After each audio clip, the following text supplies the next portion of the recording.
E foi e tal. E eu, assim, obviamente não queria que ele saísse, porque como eu disse, assim, o Douglas, ele trouxe uma perspectiva diferente. Como eu comecei o negócio, foi o primeiro, tudo que eu sabia foi de experiência que eu ia tendo ali. Então, até aquele momento, eu tive um funcionário que foi preso numa madrugada e me ligando 3 horas da manhã para tirar da cadeia. Eu falei, não, cara, o que você fez? Era mensagem. Eu recebi 120 mensagens dele. Acordei à noite assustado, entrei em contato com um conhecido da polícia na época e tal. Até ver, um dia, essa pessoa chegou lá alcoolizada para trabalhar. Cara, umas coisas que dá desânimo, a gente fica triste, sabe? E aí, o que acontece? O Douglas foi e mudou essa minha perspectiva. Eu falei, cara, então tem gente boa. Porque a minha experiência até lá era 3 pessoas. Então tinham pessoas boas, mas o Douglas veio, ele quebrou, ele foi um divisor de águas na minha visão.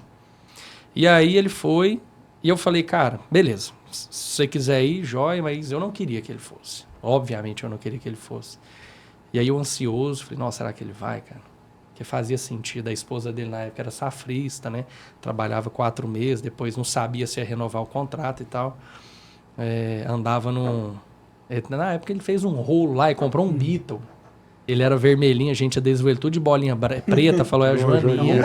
O Max fez uma Joaninha no meu carro. Então, assim, você ter uma proposta de ganhar 3 vezes mais, né, do dia pra noite, é algo tentador.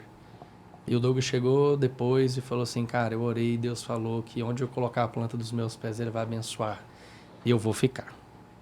Eu vou ficar aqui. Eu falei, nossa, graças a Deus. Senão eu tava enrolado, né?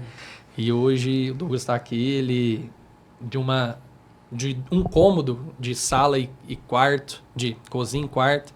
Ele mora dentro de um condomínio fechado. Com uma... O banheiro dele é melhor que o seu, o banheiro dele é 2 chuveiros, piscina e tudo.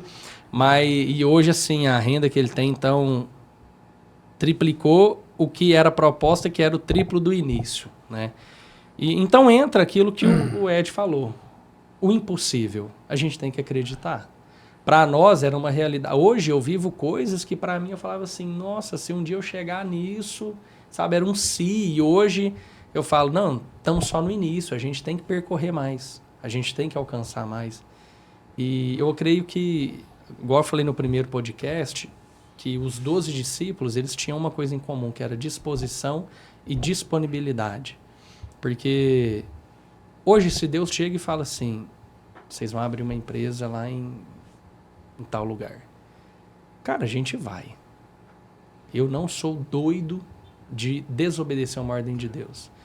E assim, empreender dá trabalho, abrir empresa dá trabalho, abrir CNPJ dá trabalho. Hoje a gente tem consultor financeiro, hoje tem aquela coisa tudo. E eu tenho 26 anos, eu já tô com cabelo branco de quem tem dormindo 36. Cedo, né? Dormindo cedo. Dormindo cedo, sabe? Eu viagem, eu fiquei 13 dias fora agora e de lá, tava na praia, com a família tudo de lá, trabalhando, montando coisa, né, pro sistema para ajudar a gente, tudo, dando um auxílio lá. Então, assim, a gente sai de uma zona de conforto, porque realmente para conquistar algumas coisas, a gente não pode estar na zona de conforto. E os discípulos viram aquilo. Então, o que Deus requer muitas vezes da gente, primeira coisa é fé, e aí disposição e disponibilidade. De que Deus, ele fala, e aí? Eu abro as portas, mas você vai, você caminha. A gente está disposto a ir ou não? É uma pergunta, e muitas vezes Deus vai respeitar. Se a gente chegar e falar assim, Deus, eu não quero, e tudo bem. Um ou outro na Bíblia que ele não deixou escolher. Jonas foi um, né? Ô Jonas, você tem 2 opções, ou você vai ou você vai. Qual que você escolhe? Aí ele escolheu a terceira, que nem tinha, não vou.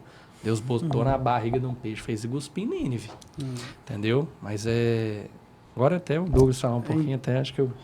Aí falou mais, né, gente?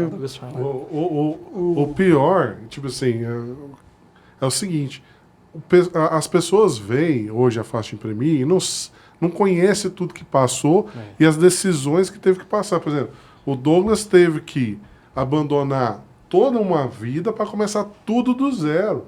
Então, tipo assim, cara, não é fácil tomar uma decisão dessa. Conta um pouquinu como mas que aí foi você isso. pergunta pro Douglas, qual foi a promessa que Deus fez para você? Então, essa aí é a questão que eu ia falar, vou falar agora, foi a promessa de Deus na minha vida. Eu e minha esposa, nós Ela morava aqui em Uberlândia, eu era de Fartura, né? Se conhecemos, namoramos por 3 anos. Depois nós casamos e vivemos 4 anos separados, longe, um do outro. E nessa dificuldade, morando na roça, cuidando da propriedade nossa lá, mexendo, tirando leite. E a minha esposa estudando aqui, fazendo agronomia. Aí ela estava fazendo agronomia para terminar a faculdade e voltar embora para lá. Aí Deus foi tomando os caminhos e que as portas foi fechando lá e ela aqui, que nem o Caio falou, ela trabalhava de safrista na antiga Monsanto aqui. Aí eu falei para não, beleza, vou buscar uma palavra. Deus falou comigo que o Caio falou, aonde que eu colocasse as plantas dos meus pés, Deus ia me abençoar e que Deus não ia abrir uma porta na minha vida, ia abrir um portão na minha vida. E eu confiei naquilo lá e tive fé. E botei a venda tudo lá, vendi tudo que tinha e vim embora, sem emprego nenhum. Aí cheguei aqui, que nós converti a amizade com o Ed, né? Que nem eu falei, conversava com o Ed apresentou eles. E quando nós cheguei ali na Fácil, o dia que eu pisei naquela empresa, eu senti uma paz enorme naquele lugar. Mas muito mesmo, que eu nunca tinha sentido na minha vida. Comecei a conversar com o Caio, ali, nós estamos trabalhando e garrando. Tive essa proposta mesmo. Só que quando eu tive essa proposta, fui buscar a palavra, Deus falou para mim, né? E eu não senti paz de ir para outro lugar. O dinheiro é bom, nossa, faz diferença, que o Caio falou. Eu morava num lugar que eu chegava lá, dormia, jantava e tudo num lugar só. Ficamos lá por um bom tempo. Agradeço a Deus que tinha esse lugar ainda. Meu sogro deixou para nós morar lá, não pagava aluguel, nada. Mas ali foi construindo. E o Caio lembra, nós agarramos e fomos lutando. O Caio falava assim para mim, assim, chegou esse serviço. Falei, vai, quando é para entregar? Para amanhã. Bora. Pessoal, não vou esquecer não, hein? Se você ainda não se inscreveu no canal, se inscreve, curte aí, comenta, compartilha aí com seus amigos, que ajuda a gente a crescer e dá um up na galera que tá produzindo todo esse conteúdo, tá bom?